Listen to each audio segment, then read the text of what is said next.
جو قرآن پاک نہیں پڑھتا نا، وہ بالکل بے مزہ اور بے خبر زندگی گزارتا ہے.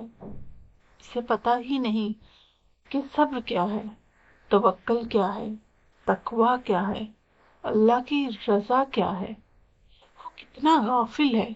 اسے اتنی قیمتی باتوں کا، اتنے خوبصورت تعلق کا احساس تک نہیں ہے.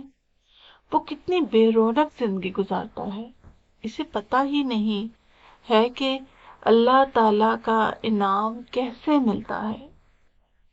اپنے آپ کو کبھی اس خوش فہمی میں نہ رکھیں کہ میری کمی کسی کو اداس کر دے گی. آپ بہتر ہیں. آپ سے بہترین متبادل بھی ڈھونڈ لیے جاتے ہیں.